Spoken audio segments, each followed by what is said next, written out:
Hello and welcome to the Conversations with Baldwin Salon, Baldwin on Love.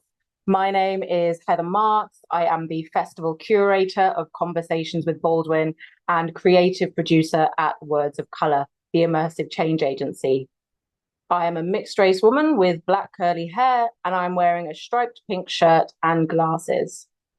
To tell you a little bit more about Words of Colour is a change agency that creates alternative pathways and sustainable opportunities for writers, creatives, entrepreneurs, and communities of colour to thrive and for unheard stories to be told and underrepresented talent to shine. Thank you all for coming this evening, and I am very pleased to welcome you to the Conversations with Baldwin Salon. The Salon is a digital series of panel discussions exploring the literature and the life of 20th century author and activist James Baldwin, and it forms part of the wider Conversations with Baldwin Festival programme. So if you don't know about what the Conversations with Baldwin Festival is about, it's a hybrid festival produced by Words of Colour, celebrating and examining the legacy of American author and intellectual James Baldwin, and is supported using public funding by the National Lottery through Arts Council England. The festival takes place across London, Bristol, and virtually, and is curated in anticipation of 2024, which will commemorate the centenary of Baldwin's birth. James Baldwin was an influential American writer, essayist, playwright, and social critic. He is renowned for his eloquent and powerful explorations of race, identity, sexuality, and social issues of the 20th century. Baldwin's works often provided profound insights into the complexities of the human experience. His literary output included novels, essays, plays, and poetry, and his writing was characterized by eloquent prose, sharp observations, and a deep commitment to exploring the human condition in all its dimensions. He confronted uncomfortable truths about America's history of racial oppression and challenged us to engage critically with these issues. James Baldwin's exploration of love was a central theme in many of his works, and his perspectives on love were deeply intertwined with his examinations of race, identity, and society. Baldwin's approach to love was complex, reflecting his belief in its transformative power, its ability to bridge divides, and its role in fostering understanding among individuals and communities. This Conversations with Baldwin Salon, titled Baldwin on Love, will focus on love and the literature of James Baldwin and why he kept returning to it as a means of radical liberation. Huge thanks to Nikki and Sherry, who will be interpreting for us today. So now let me introduce you to our panelists. I am honoured to welcome Dr. Rob Berkeley, Campbell X, and Professor Thomas Glave. Dr. Rob Berkeley is an award-winning busybody and recovering academic. He is the founding editor of BlkOut UK, a care-focused collective for and by Black queer men. He was director of the racial justice think tank, the Runnymede Trust, from 2009 to 2014, before a stint advising the BBC on audience accountability. He was a member of the Independent HIV Commission, is chair of the Doc Society Charitable Trust, and vice chair of the Bearing Foundation. He was awarded an MBE in 2016 for his services to equality. Welcome, Rob. Hi everyone. I'm Rob, and I'm a black man. Is that enough? No, never. And who's just approaching the last 6 months of his 40s. But clearly looks like he's just approaching the last 6 months of his 30s. With a salt and pepper beard, which is increasingly salty. It looks lovely, Rob. Thank you. I'll now introduce Campbell X. Campbell X is a film director and writer whose work deals with queer memory, messiness, desire, and blackness across the African diaspora. He directed the award-winning queer rom-com Stud Life, which was voted by The Guardian as one of the top 10 Black British feature films ever made, and featured in Vogue as one of the best films to watch in 2020.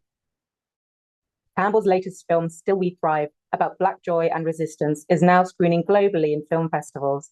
And in 2022, he co-directed Talking About the Revolution with Chinonyere Modimba for Theatre Pohodzi at the Pump House, Lyric, Hammersmith, and Bristol Old Vic. Earlier this year, he was one of the writers in Fuel Theatre's When All Is Said, curated by Travis Alabanza, which highlighted the work of Black trans writers in the UK. Welcome, Campbell, and I'll now hand it to you to provide a visual description of yourself for our audience.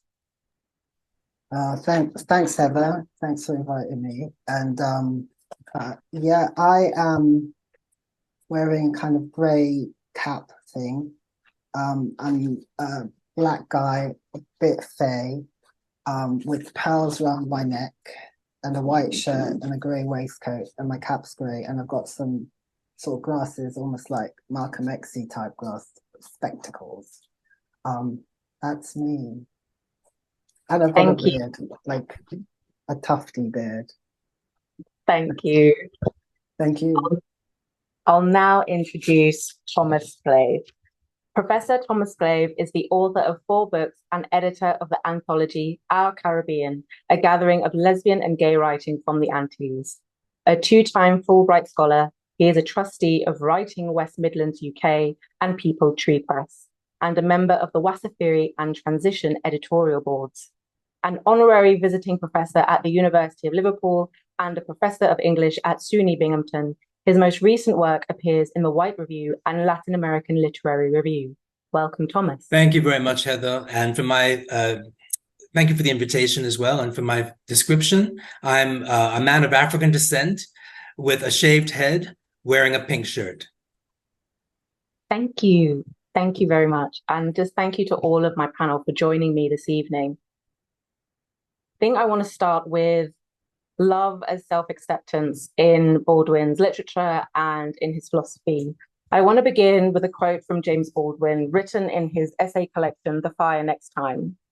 Love takes off masks that we fear we cannot live without and know we cannot live within. I use the word love here, not merely in the personal sense, but as a state of being or a state of grace, not in the infantile American sense of being made happy, but in the tough and universal sense of quest and daring and growth. I want to focus on that first sentence. Love takes off masks that we fear we cannot live without and know we cannot live within. The state of being here, the state of grace Baldwin is addressing, speaks to a love that starts with self.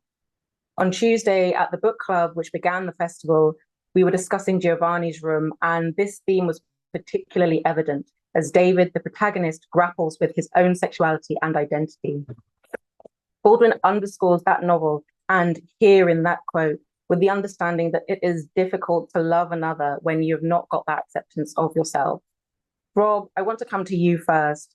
Given your extensive work with BlkOut UK, a platform by and for Black queer men, and your tenure at Runnymede, in what ways do masks that Baldwin is speaking of manifest, and how have you observed that journey of self-acceptance? The metaphor of masks is a really powerful one, and one which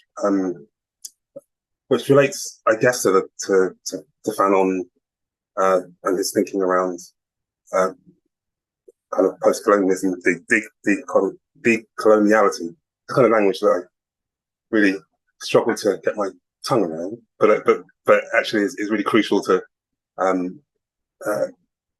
what I think James Baldwin is doing here, because he's trying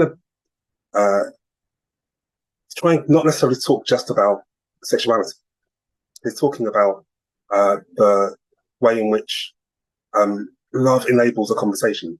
Love enables a connection between people, and if that connection to be real, it cannot be a meeting of masks. It has to be a meeting of minds. And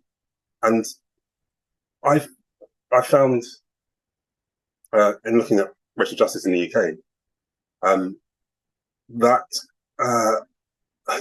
there was a certain visibility attached to Black queer lives, not just as a means of forgetfulness, but actually as a tool to make more concrete the differences that the system required to keep people apart. So it was almost unimaginable to talk about Black queer lives when queerness was associated with whiteness, a certain kind of effete whiteness in the 50s, that required, that was about the decline of the upper classes, and was juxtaposed by the way in which the black migrant in particular was supposed to be about the end of the pure nation, the pure white nation. To be black and queer in that space was to be masked, was to be hidden, because that was what that system required. So and then referring to the work I've been doing with BlkOut, trying to work with men to help them just engage with each other without all the baggage, without all the trappings of worry about masculinity, about blackness, about how they will be perceived, but just in an honest conversation. If I manage to do that even once, I'll be really proud of the work. Thank you. And I want to come to Campbell, because I want to bring you in here, because your films, especially Stud Life and Desire, provide a visual narrative to the complex interplay of identity, love, and societal perspectives. Following on from Dr. Berkeley's insights about masks and about making those connections and stripping that away, are there moments or characters that for you exemplify Baldwin's sentiment about love, revealing the masks that we're entangled with? Thanks, Rob, for that. And also mentioning Fanon, one of his books was entitled Black Skins, White Masks, Masking. And also there is a whole culture of masks, which is carnival, isn't it? Which we've just had. In my work, and particularly in Stud Life, which is quite basic, and two people who are friends, JJ, who is a stud, and Seb, who's an effeminate white gay man, are trying to negotiate their friendship through other alliances. So they're the primary relationship. And in a way, when you love somebody, I think the onus is to try to strip away the mask. And when they do in the film, they end up having a huge bust up and breaking apart, yeah? The same thing happens with JJ and Elle, who is the love interest. When Elle literally takes off her mask, she reveals that she is a dominatrix, to which JJ cannot deal with. And one of the things Elle says is, what about what happened to loving each other for who we are? And my work often tackles that question: what happens when you strip the mask away? Because as queer people and Black people in a white supremacist society, which Rob was speaking about, in order to function, often we have to mask, in order to work successfully in certain systems that were set up to destroy us actively, we mask. Nikki Giovanni, in one of the interviews, challenges James Baldwin about that very thing.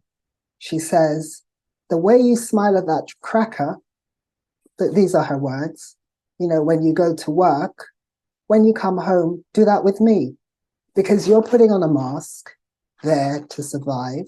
When you come home, why do you dump on me? And I think people think taking off the mask means dumping on somebody.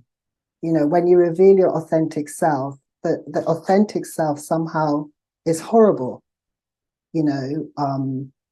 I disagree with that. And in my work, I try to show the authentic self is somebody struggling to live in a way and love and survive in a way that greater society says you shouldn't be. Yeah. So it's the same with Seb and Smackjack.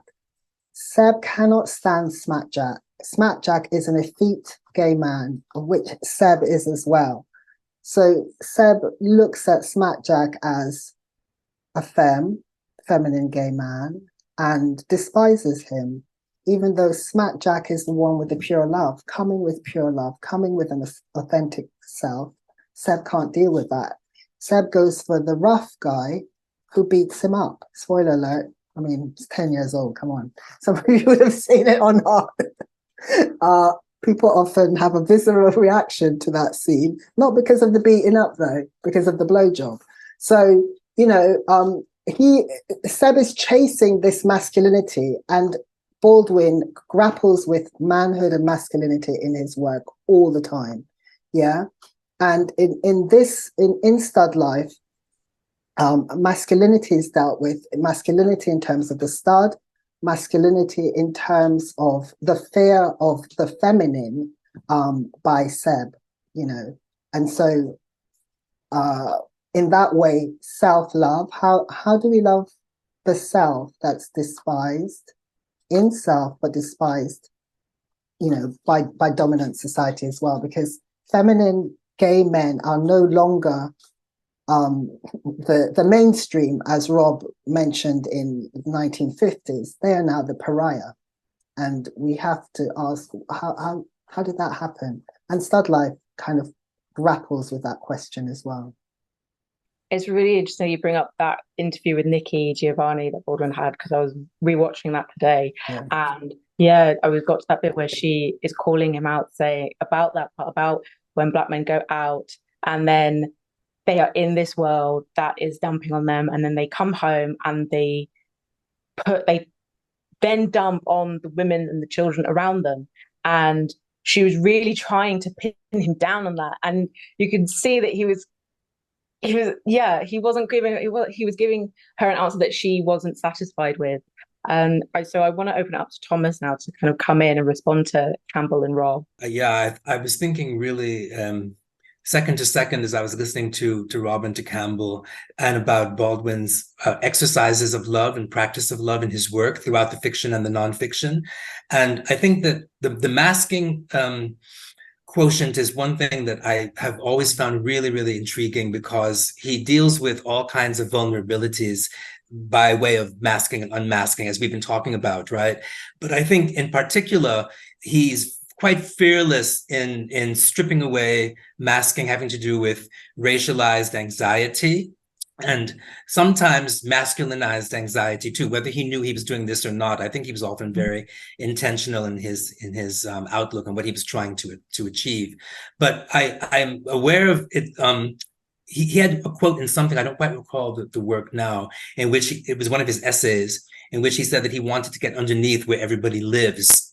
And that had immediate resonance for me reading that sentence some years ago, because it got to the essence of this masking question, like how is the mask stripped away? And indeed, masks can be in a racist. I think Campbell was essentially alluding to this, and both of you were saying it actually rather forthrightly. Masks can be an incredibly powerful protection in a society in which you dare not walk down certain streets, and you dare not go in certain neighborhoods, and you dare not look at a police officer in one way or another. And this is the society in which Baldwin came of age, right? And at the same time, he grew up within the African-American church Baptist tradition, which was one in which he couldn't actually be his true self, if you will, at least not the true self that would have his father would not have been pleased with that, right? Because his father wanted him, of course, to be a minister. So Baldwin was forced to mask himself. And I think of it more as almost like a choking of himself for that time. And yet the rhetoric that he inherited in that church context just blooms throughout all of his work. It's incredibly powerful. So I think about the the self-protective devices, both by way of sexuality and by way of race, of how does one protect oneself in societies that are toxic to one's safety. And I think that we're seeing this obviously replayed again and again and again, both in the United Kingdom by way of police brutality toward non-white people, toward Islamophobia, in the context of Islamophobia as well, with brown people and other people, and also in the United States with the constant racist narratives that are only strengthening over time, right? But also the fact that the oppressors themselves often try to mask themselves beneath a veneer of supposed civility. So one of the things that I'm particularly struck by in thinking about Baldwin's evocation of masking, if you will, is, for example, the poisonous civility that we see in someone like Theresa May or Rishi Sunak or Priti Patel or Suella Braverman, or just like the list goes on and on. These terribly poisonous people who speak in incredibly genteel and articulate ways and yet affect atrocious, and I mean literally atrocious policies to destroy the lives of people. There's a masking there that they believe, I believe, those perpetrators believe, dupes people, right? And it's our job as conscientious thinkers and activists and artists to see through that masking and to know how duplicitous and toxic it actually is. And I think that we can go back to Baldwin for the keys to how to do this. As we look at other people like Nika Giovanni, like Toni Morrison, like innumerable, Bernardine Evaristo, Campbell, Rob, I mean, all of us who are trying to find these keys and rework them to make these masks not poisonous, but actually something that we can look at and analyze and talk about. Yes, and it's so interesting because I think just because Giovanni's room is so fresh in my head, the talking about the poisonous masks, I really identify that in David, and that it's poisonous to himself because he's not being true with who he is at all, and because he refuses to face up to the mask that he's putting on with himself and that he's putting on with Giovanni and everyone else, that it's really eroding at himself. And I want to pivot from the self to the external world and look at love as a radical act, and return to the end of Baldwin's quote, where he uses the word love as a state of grace to indicate a sense of quest and daring and growth. Baldwin often suggested that love is a form of resistance, especially in a world, as you've described, Thomas, Rob, and Campbell, that is filled with hatred and prejudice and these atrocities that are eroding us. Where in the face of racial animosity, choosing to love is both a radical and a necessary act. Thomas, your literary explorations often venture into territories where expressions of love, identity, and resistance stand defiantly against these oppressive histories and heteronormative frameworks. Given Baldwin's assertion of love as a radical act, both in a personal and socio-political context, how do you see this radicalism manifesting within the narratives of the Caribbean diaspora? That's a powerful question indeed. I think that we're seeing more and more clearly very radical, resistant to heteronormativity and to all kinds of traditionalisms that are not the best kinds of traditionalisms, I think, right? Narratives by women, by non-binary people, by poorer people whose voices have been historically ignored in literary production in the Caribbean, right? And these, for a variety of reasons, partly have to do with the greater accessibility of technology, both through apps that help people find each other for sexual and romantic purposes, but also through apps and other devices, other avenues that help people find each other literarily vis-a-vis community. We're seeing an incredible outpouring of diverse, and I use that word advisedly because it's overused, right? But diverse voices that are speaking to those own people's truths, which make up the very complex tapestry of narratives and histories, right? That just are part of the human story, but that people didn't particularly want to hear. And I just want to say one quick thing about my experience with JFLAG, the Jamaica Forum for Lesbians, All Sexuals, and Gays, of which I was a founding member in 1998, so several decades ago. When we got together in Kingston in 1998 to found that organization, we were essentially entirely a group of middle class, brown, and some yellow Jamaican people who were not poor and had all kinds of privileges, and we were mostly male as well. And we had to talk about that and dissect that. And as the organization grew, right, that changed and widened. The actual body of the organization widened. But I just want to say, in relation to that observation and memory, that those voices throughout the Caribbean of poorer people, deeply marginalized people living with abject poverty, who nonetheless live with incredible dignity, right, and a sense of incredible survival, those voices have traditionally been silenced, either through slavery, certainly, or through the colonial project of the British, the French, the Dutch, etc., right, or through societies, including middle-class society in the Caribbean, choosing to ignore them and silence them. And now many of them are finding voices. And I think it's particularly of importance that we're seeing more non-binary and trans people claiming a space for themselves, because they are quite vulnerable now, as we know, across the globe, and generally despised, including by people in the LGB population. Caribbean-wide, and in the diaspora, there has been a major shift, and I think in Africa as well. And Thomas, you're right about the internet. Weirdly, the master's tools, as Audre Lorde, RIP, would refer to, has helped that sense of community beyond borders. Yeah, in the way that Mia Amor Motley has galvanized people across the diaspora in Latin America, in Africa, and in the Caribbean around reparations.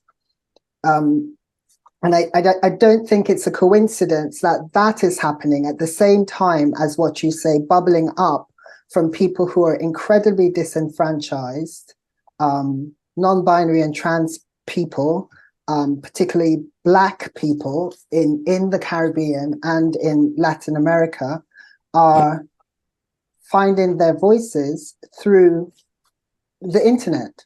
And there's Transwave Jamaica in Jamaica, and Connect JA, and there are pride organizations in Trinidad, in Guyana. They felled a law which was saying that it was illegal to quote unquote cross-dress. That was challenged. So we're existing in another time. Like the 60s was that post-colonial time, where there was a lot of change. But I think we're in another time where a newer generation is challenging the older status quo. As you said, J-Flag was founded by middle-class brownings, basically, to use that term, okay? But look at it this way. They were the ones that could have, because they had the privilege. So they used the privilege to found something which then created a voice, isn't it? And it's how people use privilege. I think we tend to go, oh, privilege, as if, die privileged person. But it's how people use privilege. Do they become accomplices to people who are disenfranchised, or do they further steal resources and labor from those very people?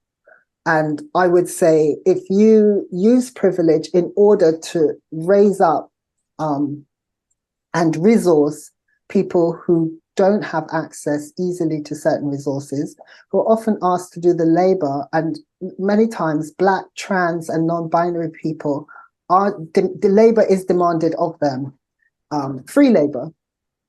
And I don't think it's any different to the Caribbean than to the West, actually, because people know that when you want change, you're hungry for change, you might do anything, which is working unpaid. Further adding to our all exploitation in the diaspora, where we were forced to work for no pay. We can't separate liberation in that way. And just to answer the question around love, and I'll finish. I have been meditating on love as activism, which, you know, Baldwin speaks about.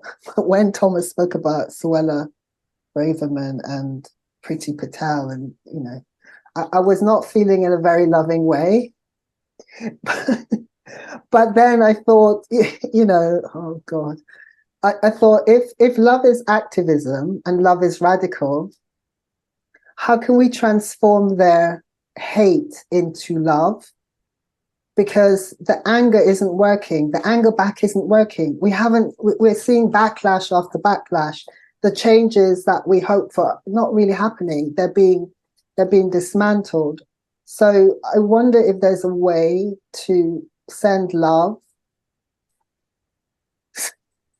to Suella, because Suella is also wearing a mask, I think, going back to masks. You know, I wonder how she survives. I wonder how all these people like Rishi Sunak, like when they go to bed at night in their brown bodies, which are Hindu, I think, because there's no Muslims, and you raise the issue of Islamophobia, because interesting that the leader in Scotland, completely different, and he's Muslim. You know, he's Pakistani. So there is all these intersections and colonial legacies have come back to haunt us all. And how do we deal with them with love as radical? I don't know the answer, Heather. I'm just asking. I'm asking a question myself because I keep asking myself that question. I really do. Sorry. I'm not sure I've got a complete answer, but it does feel like the right question. I worked in those policy arenas for a long time, and it's only towards the end of that time I started to think, well, when did I bring love into the room? When was I talking about something which would probably would make Whitehall uncomfortable, but was necessary because it is radical to love what society tells you not to love. Mm. It is radical to want to prize blackness is a radical act, and one which would be an affront to respectability. Like, I actually think that the generation of leaders before James Baldwin in terms of civil rights in the States, about W.B. Du Bois, talking about Alan Leroy Locke, talking about people who, it's probably a bit harsh on Locke, but the people who had a kind of real Victorian sense of respectability, and that couldn't hold, and actually we're starting to see a movement which would only listen to preachers, start to listen by the time of the Black Panthers to the youth and to leaders who were not respectable in those terms. And I really have appreciated the impact of within kind of media, capitalist media. I've appreciated the impact of Billy Porter, of Lil Nas X, who have done the work of saying, well, respectable is not only boring, it limits us. And I imagine that Billy Porter, people will be playing James Baldwin in a film coming out next year, as somebody who will go on to do amazing things, more amazing than going to the Met Gala. Just in terms of respectability, I think you raise a really important point, Rob. But I think, you know, the Panthers were not respectable in one way, but respectable in another way, in that they prioritized cis Black manhood, cis heterosexual Black manhood, which is the respectable thing to do in Black liberation politics, even though Hugh P. Newton spoke about women's liberation and what they termed then gay liberation, but that's kind of swept under the carpet. But I want us to remember the journal Fire, which you can get online, by the way, which had one issue. It was one issue and they burn it down. These respectable people came and burnt the office that created Fire. Fire was a journal. I'm just looking at my little Wikipedia here. It was started by Wallace Thurman, Zernia Hurston, Richard Bruce Nugent. So people from the Harlem Renaissance, basically, who were queer adjacent, sex positive, sex worker positive, and they were very clear about that. And that was in 1926. We erase that kind of Black liberation from our lineage at our peril, because we have one lineage which is very cis hetman centric, which becomes the prominent narrative. And then we have the ones led by the outsider queers, sex workers, all these people, and they become the erased narrative. Like they tried to erase Bayard Rustin from, MLK's March on Washington. So it, again, as you both have said, it's how do we reclaim the self-love, but what is the self we're loving? Are we loving the respectable self as the proper self? Or are we loving the outsider self that is unloved by all? Yeah, which is in us.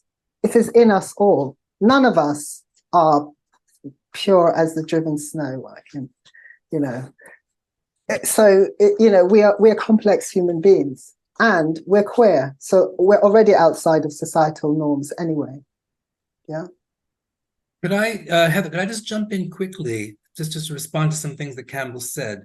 And Rob too, just really quickly, to say that when Campbell mentioned, when Campbell posed the very difficult question, I think, of how do we respond with love to people who are intolerable and wretched, right? Like the people I mentioned and other people, David Cameron and so on and so forth.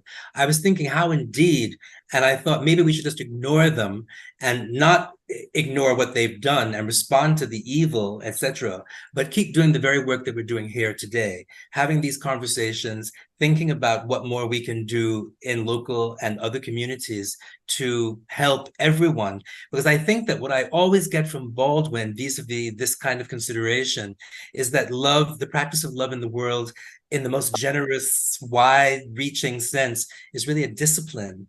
And I take it down to the discipline of what Audre Lorde once remarked in an essay about how it's possible to be polite even when one is tired. And my Jamaican parents certainly drummed that into me, right? So I think that we can do this work all the time, maybe eat our broccoli, drink our green tea, get a good night's rest, sigh heavily, and then get up the next day and say, yes, we have to go and do another protest, et cetera, et cetera. But when I participated in the Black Lives Matter protests in June 2020 in London and Birmingham. And I feel that I saw a lot of love there, and the spirit of Baldwin was present when people, and those young people in particular, Gen Zs, but not only Gen Zs, were shouting their fury about what had been done to George Floyd and many people in the United Kingdom as well, right? That to me looked like a practice of love that I'm sure, and in fact, I say was informed, had to be informed by Baldwin's philosophies. It's interesting. It makes me think of Cornel West when he expands on Baldwin and described justice as love in public, and how do we apply Baldwin's love methodology to these different societal structures that we're butting up against? How do we do that? And I think what you're talking about, that practice of love in community in the wider world as a discipline, is so important. And I think I want to come to that because I think he wrote in The Fire Next Time that to be sensual, I think, is to respect and rejoice in the force of life, and to be present in all that one does, from the effort of loving to the making of bread.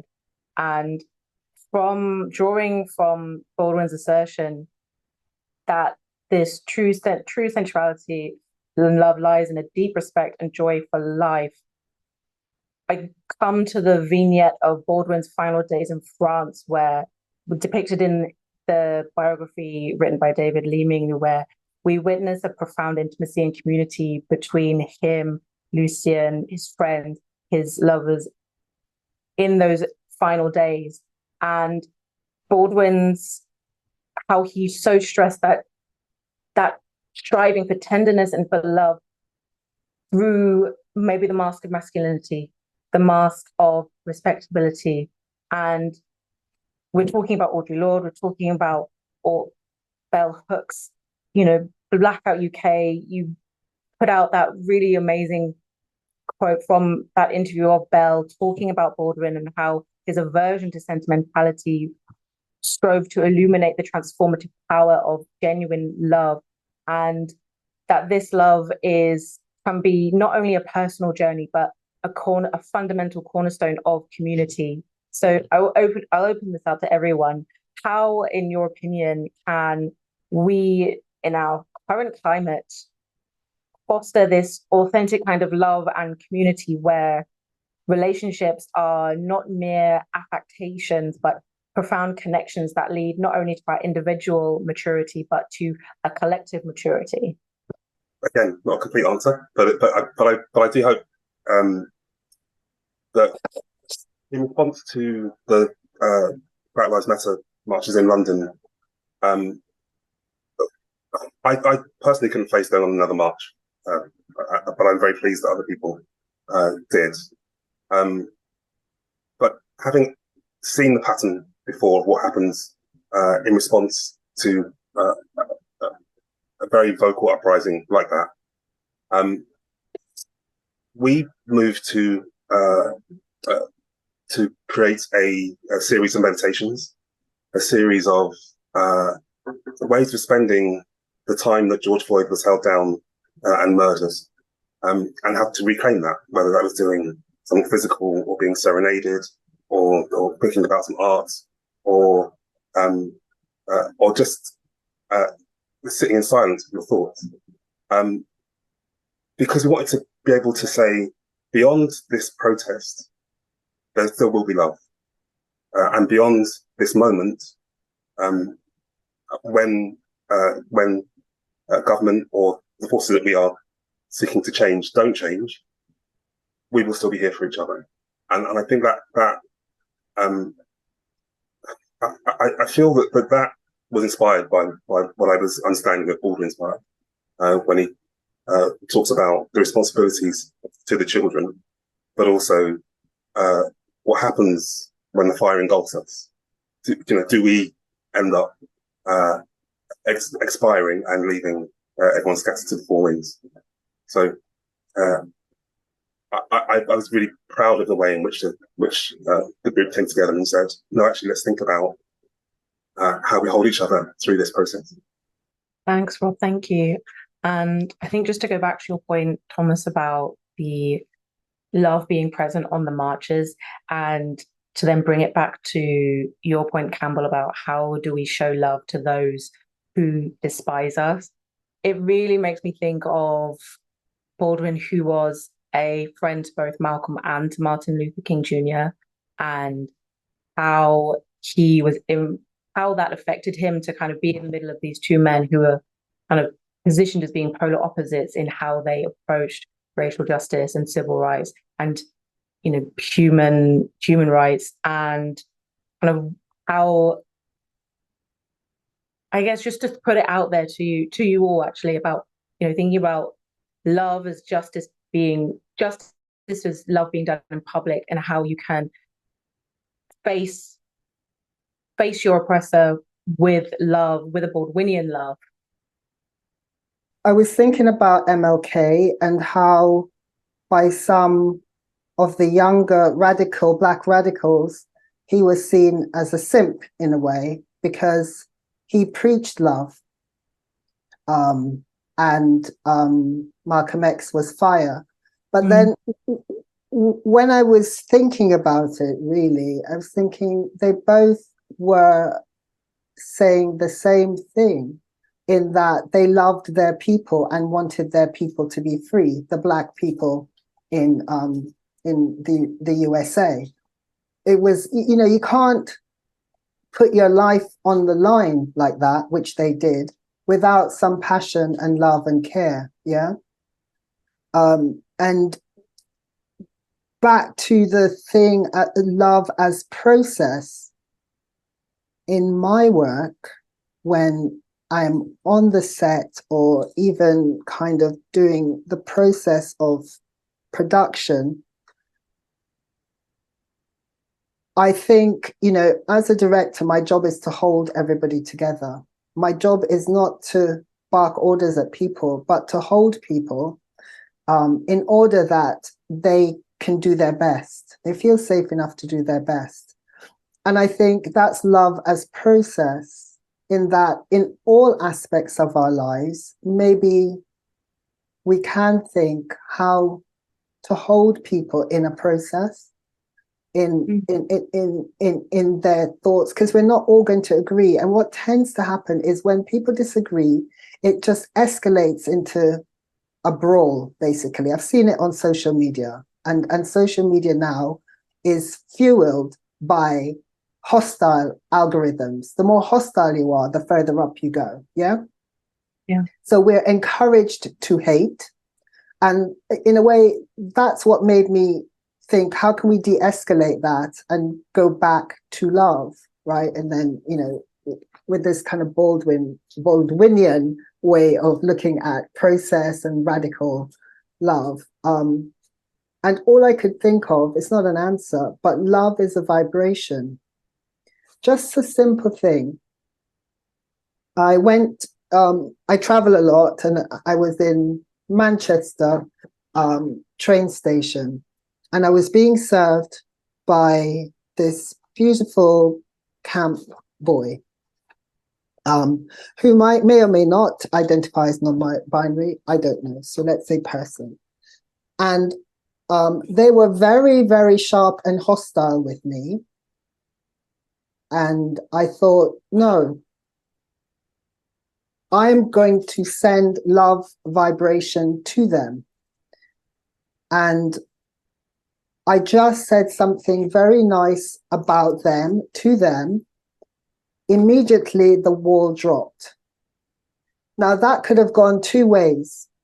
That could have been me being hostile back and generate a hostile energy, or me generating a love energy. Because what we don't think of a lot of times is the journey people take to come to that point. I don't know what their journey was to that point, on their feet all day. I don't know. But if I'm going to have that love energy, how do I do it in day to day? Because it's not just a theoretical concept. It's how do we do it day to day with people we meet? Because that love vibration, and I'm sounding woo-woo, but I do believe it does do something. I don't know. It's like, my mum's Jamaican, and we have a saying, "In spirit, no attack me," which means the energy that person is giving out is affecting your energy. We're very much about energetics, our people, and it's how do we bring our people, like who we are as a people, into our politic, rather than importing a politic from somewhere else. We are the people of the spirit, of the flesh. That's who we are. How do we bring that into our activism, into our work, into our love, whatever? Okay, that's all I have to say for now. As Rob and Campbell were speaking, again, I was thinking a lot about what they were saying, moment to moment, second to second. And I think I have three images in my head. Number one, I feel that Baldwinian models of love were really illustrated for me very powerfully by old and older women in Jamaica who were in my life as a child and as a teenager, etc. And I don't mean to valorize or sentimentalize or in any way deify these people, because they certainly had their flaws. But there was a way that they lived albeit within the confines of and problematics of Christianity, but there's a generosity and a kindness and a tenacity and there's an absolute stamina to walk the road and to say, yes, my dear, and so you go, yes, so you go on, nobody, you see, and humor and kindness, and they had incredibly difficult lives. But there was a way that I think I learned lessons from them, I hope, that I think, illustrated in some of the characters in Baldwin throughout all their torturous adventures of how to really live with patience, kindness, and compassion and empathy, and to think about less about oneself, perhaps. And this is a very difficult, I mean, I'm speaking very generally, I suppose. It's a very difficult practice, I think, in my own experience. But to try to think about that person's experience and suffering, as Campbell, for example, just eloquently elucidated, right? That's one thing. Going from those women, then, I think about the person for whom they would have given up their lives if they could have. And of course, I mean Jesus Christ. And in looking at Jesus Christ for my own purposes, just as an historical figure and leaving aside the religious iconography, etc., one of the things that I've always been really impressed by about Christ was his tenacity, his stamina, his willingness to work with the poor, his willingness to stand up to the Romans and the Pharisees and the this and the that, and to give them incredibly almost mischievous answers to their trick questions. But he never lost his vision, and he never lost sight of what he was doing on the planet, which was to really work with the poor and to be a person accessible to all people, right? Toward the pursuit of goodness, I think. And so I think that certainly, I think Martin Luther King and other leaders around the world of all genders took perhaps in some ways inspiration from Christ's example. And again, Christ gets problematized because of the religious stuff that's attached to him. The third thing and final thing I would say is that I've been thinking a lot about in these days, and this very hot day in particular, about Baldwin's quoting from the Negro spiritual, God gave Noah the rainbow sign, no water, the fire next time, and thinking we don't really have, or at least I'll speak for myself, I feel that I don't have a lot of time in the urgency of the climate change era to really waste time.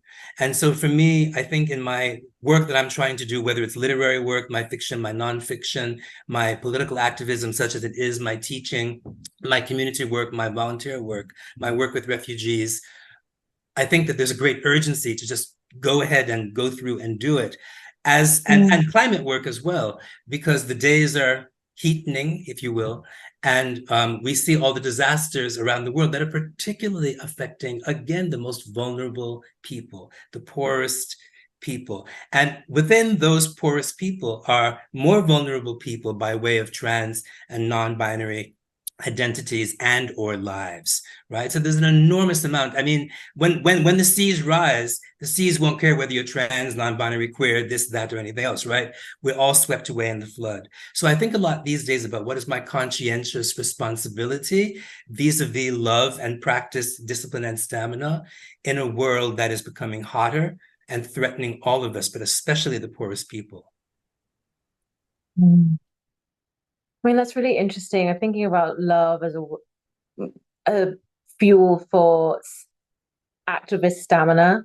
I guess I wonder about activist burnout and how I think with love, if we're constantly trying to push that out, push that energy out into the world in the work that we do, how do we not burn ourselves out and burn ourselves up in trying to do this justice work? Because I think what Baldwin is doing, he is demanding a lot from us in that he wants us to be honest with ourselves. He wants us to show that, to pull down those masks and be honest with each other. I mean, I think of Another Country with Ida and Vivaldo, how that novel is just about them struggling towards this journey to love each other truly without those masks in place and to face their own, to have their own transformation. But I guess it's how do you still then survive in this climate with love as that fuel for community? Finding some distance, finding some space, thinking about your activism over a longer period. It hasn't got to be all delivered now straight away. Take some time. I think is an important insight from his life. I would also point to his friends. Mm. And both of Delaney is probably the one who is the, as I understand it, the first other black gay man he establishes a relationship with in New York, as a mentor, showing him around that New York scene. They live together in Paris again, and certainly connected in Paris.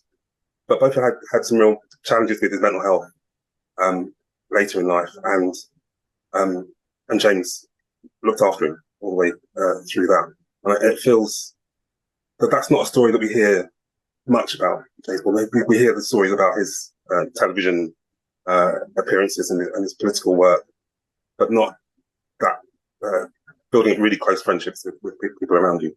And I think that's key to your activism. I guess in trying to shape the discussion for today, thinking about Baldwin and the way that he wrote love into his literature, thinking about If Beale Street Could Talk, and that being kind of about familial love and how that can really be a strength. And I guess showing that example of those women and those familial and those members of a family, of a community, as you described, Thomas, who have that tenacity, that stamina, that generosity to provide that buffer when some of us fall down. I think of Giovanni's room, where he was, that love that he was trying to, I guess, like show there is that the potential for it to be transformative and to put you on a completely different path. And like, what happens when you shy away from that? You know, David gets that warning from Jacques, the older Frenchman, who he kind of despises because this man has accepted himself as a gay man. And he warns him, like, if you don't give your all to Giovanni, you will be like me. And thinking about, you know, himself as a man who does not got a loving relationship. I want to come to, I guess, what Baldwin is trying to tell us about, and actually as well, Rufus in Another Country, and how Rivaldo later on talks about there being a moment between him and Rufus where he could sense that Rufus just wanted to be held by him. He wanted that boundary to be crossed, to be held in his pain, and Rivaldo couldn't do it, and the regret there. I want to come to the dangers of loveless actions in Baldwin's writing and in his, I guess, in the way that he lived his life. Reflecting on Baldwin's cautionary stance on loveless actions, how do you think we can counterbalance loveless acts to, I guess, build our own communities, to shore up ourselves, to offer that transformative energy and power to our society that is more aligned with Baldwin's vision of love as a transformative force? It's a really good question. And while you were talking, I was thinking people do have sense of communities, which are engendered through the internet, but also in real life as well, which are almost like family. They're like chosen family bonds vis-a-vis community that people have beyond the kind of traditional community, which is the village, which are people in their little nuclear pods, but more far-reaching, which goes across borders as well. Borders, I mean countries, nations. I personally think that's the future. The nation state's gonna, you know, like Thomas said, like when the earth is burning, are we gonna worry about like who comes from who, what, where, you know, because we're all gonna die and die like flies, according to Nina Simone in Mississippi, goddamn. But I think we forget that communities and I can speak for queer community, Black community, working class communities, have always been there and have always been built and have always been supportive, because they've had to do that. You know, they've had to do transformative things outside of the mainstream. And a lot of times those mainstream form-filling, you know, going through certain pathways are an anathema to people who are trans, non-binary, queer, who are Black and working class, who are even white and working class. Do you get what I'm saying? So, you know, this image of the, ducking and diving, weaving, that is a survival tactic within a system that was not set up for people like that. It was set up for people like that to fail. So I think as humans, we've always formed communities of loving action. And, you know, Thomas, when you spoke about those Black women, and I think it's a diaspora thing. I don't just think it's Jamaica. I think Baldwin would have known those Black women. Those Black women exist in, you know, in Latin America. There is something about, and I have to say, we need to look at this as people of African descent. What is it that we're missing out of in that way in which we come to a lot of things traditionally, speaking about those older Black women, through compassion and empathy? Because we often say, if the white people, what they've done to us, we've never done back to them. You know, we say we're very forgiving, aren't we? Because we could have murdered all of them on the plantation. We didn't. They did in Haiti. With a vengeance. That's why we don't hear anything about Haiti, right? That's all for But another you day. know, that's one for another day. But you know, the rest were like, we'll kill a few and you'll be scared. So there is something about the African diaspora, which is spiritual, which is compassionate, which is given, which we can use as a practice, a love practice. Because you have to remember, James Baldwin was the son of a preacher. He was also a preacher. You know, Thomas, you speak about Christianity. He was also a preacher. So he came from the Black church, which is not like the white church. It brings in a kind of African way of worship, yeah? I mean, one of the things that I find so interesting about Baldwin's experience of the church is that he grew up in this situation. And you see it in some Black leaders today throughout the diaspora, where like the preacher, they're telling you what they know you know, and they expect you to respond to them telling you what you know, they know you know. Did I get that right? But just for my little conclusion, sorry I have to leave early. It's been really incredibly enriching hearing this discussion and participating in it. Thank you again, Heather, for inviting me to this. Just to say that I think by Heather, if by loveless acts, do I take it that you meant acts of violence? Yeah, it's kind of that umbrella. It's like, it doesn't, I mean, obviously a loveless act, the end point is violence, isn't it? I think that all I can say in response to that really is that me would have said, you're not going to kill me, you know, you're not going to kill me and you're not going to kill them neither. So with that, just that basic Jamaican patois can be the best way sometimes to express really powerful sentiments. I hope that was powerful. But just to say that just starting from that point of survival, but also determination, and therein lies a kind of stamina, I think, right? Also, and commitment and empathy. Like, you're not going to kill me, but you're also not going to kill them. Whether killing means literal killing or other kinds of killing, right? And also, I think that, just to say finally, also that if Baldwin had not believed in the absolute power of love, he probably would have jumped off the bridge like Rufus when he was 17 years old. The very fact that we get up every day and we make our art, or we do what we do with our groups, etc., is in itself, it seems to me, an act of faith and love. Because otherwise, wouldn't we just jump off the Titanic? I mean, what's the point otherwise, right? But we seem to have a faith. We don't talk about this very much, but why do we get up every day? I could just jump out of my window, but I don't, because I believe, well, someone out there is going to read what I wrote, and I'm going to communicate with some people somewhere, and I'm going to be able to give something to someone, the way it's happening right now. I just want to say thank you again. Oh, thank you. That The was sun is that was still out here, honestly so such a it's... fire closing remark. Thanks, Thomas. That was so, thank you. Thank you. Thank you Yeah. very much for sharing, everybody, and I'll be seeing you somewhere in the diaspora Yes. soon. Thank you. Bye You. for now. Thank you. Bye. Bye. Bye. Bye.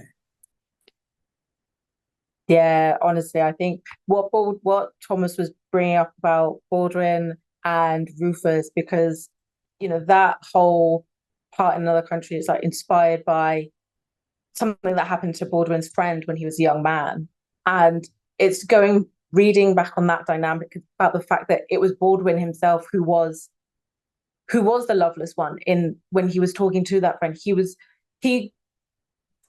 almost Vivaldo in that way, in that he didn't have love as practice. He didn't understand love as a process. He was like, no, why, what? He wasn't there, whereas his friend was. And I think it's interesting to see that because that event did have such profound impact on Baldwin. I think it really set the trajectory for his life, and he kept returning to that throughout his work and his methodologies when it came to the things he wanted to write about, but also the activism that he wanted to do. And it's interesting about what Thomas is saying about having that faith in love, in life, in the effect you might have on someone.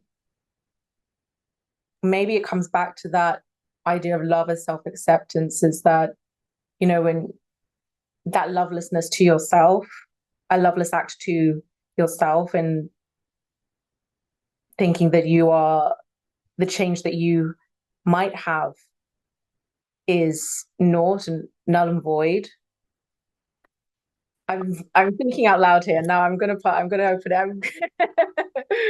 I have a way of looking at this, partly because I spend my focus with Baldwin's work is on the activism, probably more than the literature. Though they're clearly interwoven. But his concept of the nigger, the creation of white society that's imposed on black people, that he very deftly sidesteps and says, that's your issue. That's about that you have created that for yourself. That's not about me. He wants to reserve a space for human flourishing, for black people to love, to experience more than what that husk of a caricature that white supremacy needs to creates. And I think if there's anything that presages the Black Lives Matter movement better, I'm not sure what it is. It's that ability to say, you may think that's your business. This is how I want to be, and this is how I want to express and live my life. And that freedom is what we're after, not freedom to be what is imposed by others. But I think he's demanding that freedom of everyone. He's demanding that freedom of all of us, whether we're white, brown, black, Muslim, gay, straight. Like I think he was also very explicit about the fact that he demanded that freedom not only of us, who we put on these masks, people of color, people who are marginalized, people who are poor, people who he was demanding not only we take off those masks that we think will help us survive in this world, the masks that we tailor towards the structures that are enacting upon us, but also demanding it of everyone else. So I'm going to go to a question from Kevin. Kevin says, I like the concept of using love as a tool for activism. We're seeing anti-LGBTQI, anti-gender and anti-rights laws being passed or being considered in parts of the African continent. How do we bring in love or create a voice that touches on the human so that we as queer folk are seen and celebrated and not targeted? There is a way in which we can get distracted and think that it is love to represent, it's love to do media well, it is love to influence public opinion. that may be true, but for me, that's a bit of a stretch. There are relationships that need to be bolstered and built and supported, and they're often ones that we neglect. So, my experience in London has often been, I've been adjacent to lots of other Black queer people. When I've had a conversation which has helped me understand them, engage with them, live with them, learn with them, love with them, actually that's more rare. So if we can help to build, if we can help from a distance, create spaces, support for people to connect, then that love becomes much harder to criticize and much harder to hate if you see something beautiful, which is what would be created by those relationships. And so there is work to do around communication, but it's not communication which is just, you know, here are the facts, or a really clever way of doing behavioural science, which will suddenly turn a phrase into something which chimes with the whole population.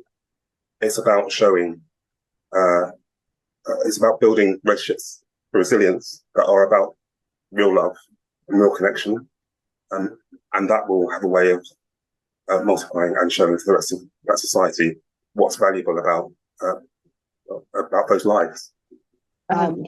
There are people doing the work in those countries that is for their own liberation, and we forget, because very much the assumption is, again, that those people need help from us because we are the saviors being in the West. It's like maybe think about what they really need from us, as opposed to us saying this is the way to do it. Is it love? Is it something else? I think we also have to be led by them. They're in a crisis situation. We're in a luxurious situation here. They're in a crisis situation. So the concept of love, I would like there to be, I don't know, when somebody's coming on your door with a machete, the way of dealing with that. And there are activists and artists, creative thinkers who are in these countries, who are doing enormous, amazing work. Maybe it's how we show them love, because I think there's a tendency I've noticed and you just mentioned that, Rob, in that we neglect minoritized people. As minoritized people, we neglect minoritized people. Like, you know, we're not thinking of the Muslim people, the queer Muslims, those people, you know, on the African subcontinent. You know, how do we kind of reframe the way we look at ourselves to look at people who look like us but are in other places? Because we tend to be very brainwashed by being here in the UK and looking at it through a white supremacist lens, even though white supremacy affects us too, you know? So it's a kind of reframing, and that maybe is the love. The love is self. We have to love ourselves in order to then be able to help the other in that way on other continents. Maybe, Kevin, I don't know. I'm just thinking out loud. Thank you, Robin Campbell. I'm going to follow this up with a question from V, who says, during tonight's conversations, I've come to understand that Baldwin's approach to love transcends mere singularity in the practice of love. This becomes evident in its refusal to confine love to notions of peace and harmony. Instead, Baldwin's method of love wholeheartedly embraces the boundless and indescribable nature of love, even in its challenging and contradictory elements. It is my belief that Baldwin recognized that all endeavors, even the mundane, can be viewed as expressions of love. Yes. In essence, love as a form of ethical repair is inherently present in the mundane and can be harmonized with all other methodologies, provided that the value of togetherness is acknowledged by all. How can we more effectively put into practice this profound understanding of love as ethical repair for the betterment of our own common good, which lies in our coexistence in our everyday lives, drawing from Baldwin's philosophy? Capitalism is against love. Yes, yes. Capitalism is about fear, and it's about keeping people in fear and separate, and we're becoming more and more siloed in our own little groups, fearful of each other, and therefore not moving in terms of love. And I say that, Thomas mentioned that even within the LGBTQ plus culture, we've become divided. Even within that, we're siloed. We're so easily siloed culturally and societally. And I think it's deliberate. I think we are being forced to not love, actually, because I think the natural tendency for humans is to love, is to care. If you see somebody falling, people do go and try and find out what's going on. That is natural, but we're being made to be unnatural because of capitalism, because of cost of living crisis, because of all the even gentrification, all those things that have been down pressing us, force us into brutalizing ways of dealing with each other. And it's how to kind of remember our humanity in order to remember other people's humanities in a way. And that's it's a constant thing. I mean, it won't stop. We have to do it every day, is my opinion. So in order to repair, we have to do the work of understanding that we're being manipulated against each other deliberately. Absolutely, no. Absolutely, I fully wholeheartedly agree with that, but especially with the cost of living crisis. Like, I feel that myself, and I have to push back against that really hard, because it is about kind of this battening down of the hatches, the scarcity of resources. If I give to you what I'm not going to have enough for me. And if we're all doing that, then we're all going to die. We're all going to perish. And it's like constantly trying to counter that, battening down that individualist sense of preservation, which in a capitalist sense, it's never going to work. It's never going to work. I'll pass over to Rob. For me, it's what you pay attention to grows. So if we want a society or communities or relationships that undermine the capitalist logic, then we need to create them and start small. Start in those relationships with your friends about talk about money, for example. Yeah. That might be an act of love, but it might also be a way that you start to make clear the way in which capitalism is working on you. This week, I launched a campaign to create a 6-month-long space in the centre of London that will be led by Black women. Because there are empty department stores and there are empty cinemas and there are these spaces. We can create and we can do things that will model a different way. And when we get used to that different way, it becomes easier to happen more regularly. Yeah. And to go back to what Thomas was saying about the mothers and the older women, the older Black women who really model this, I think of my mum and just the way that she cares for her elders and for the people in her community. It's like taking a little food parcel to the auntie, to the uncle, and just sitting with them for an hour, half an hour, bringing a meal, just saying, like, dropping by, swinging by. That mundane. Let me just go over, just, pop in, say hi. You're not trying to set up brand new initiative, this or that. No. Yeah. There's some more questions in there's from Martina, who says, how do we continue to grow what the definitions of love are, or how love is shown, especially within cultures who have dealt historically with loveless actions and have developed in response to that in so many ways? How do we continue to grow the definitions of love and how love is shown? That is very interesting. That's a good question, Martina. Thank you. Firstly, suggests that we need to create spaces for healing, and that's when I say create spaces, it doesn't have to be that grand. It can be conversations. It can be just deciding to journal, take a moment, find ways to understand the ways in which we've been hurt, the ways in which we risk replicating that hurt and putting onto others. But I think there isn't much more that we have than experience and conversation. And I think Baldwin says some really powerful things about becoming vulnerable through conversation, through opening up, through being willing to expose yourself and understand in that process of human interaction. Some of it will be love, and some of it won't.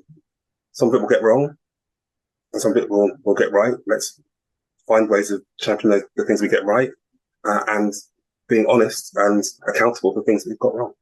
You know, those of us who've dealt historically with loveless actions are traumatized. And it's how do we acknowledge that trauma? Because very often we're in denial that we are traumatized. You know, we are so trying to function that we forget our functioning is a kind of survival strategy for dealing with trauma, which might not be healthy. So we've developed these strategies as people of African descent who have been traumatized, and people who have also been colonized in many ways. So, you know, Rob, I agree with the healing space, but I think it's got to be very intentional. We've got to understand that healing is quite painful. I think when people talk about healing, they think it's all going to be all nice and warm. No, it's not going to be nice and warm. There will be nice and warm times, but there will also be prickly times. And I think because of that, people don't want to venture there, because that vulnerability that, you know, Baldwin speaks about very eloquently, and you mentioned, Rob, is required for healing. And as a people, and I know as Caribbean descent people, we are taught to be not vulnerable. Our whole existence and survival strategy has been, do not make yourself vulnerable. That way lies death. Because it was a survival strategy that was built up over 400 years. How do you unpack that? How do you unpack that by yourself? I think we need skilled people, and that should be part of the reparations package myself. I'm all about reparations. This healing spaces should be structural. I think, you know, they cannot be just random people. No, we have to unpack a lot of things that we've been subject to, that we subject each other to in order to survive. And yes, we need to do the work. Yes, we need to be vulnerable, but we also need to be held really well in that healing space. I hope that answers your question. I just want to say such a huge thank you to Rob, to Campbell, to Thomas, to all of you who have been contributing such wonderful questions and really looking into and examining what Baldwin was offering us when he spoke about love and how we can apply that to not only ourselves, but to our communities, and looking at it as a practice, as a process. And I'm going to rewatch this after this. And I know for those of you who, you know, we will be broadcasting this later onto our Words of Colour YouTube. So I think all of us, there's lots of nuggets here that we can take back and really hone in on. I'm just thinking of what you're saying, Campbell, about remembering our humanity in order to remember other people's humanity in this particularly stressful, trying time in this cost of living crisis, that really pushes us away from doing that. And so I want to give my huge thanks to my esteemed panel, to Dr. Rob Berkeley, to Professor Thomas Glave, to Campbell X, to our incredible interpreters, Sherry and Nikki. Thank you so much. And finally, to everyone here for coming this evening. You've been absolutely wonderful and in your contributions to this rich discussion. We want to do this again next year because it's going to be 100 years since Baldwin's birth in 2024. And this is just the beginning. As you can see, we haven't unpicked all of this tonight. There is so much more to Baldwin, to the man, and to what he was trying to give us. So thank you. Thank you very, very much, everyone. And thank you. Yeah. Thanks everybody for coming. Yeah, thank you all so much for coming, everyone. Thanks. Yeah. Take care, everyone. Have a wonderful evening. Goodbye.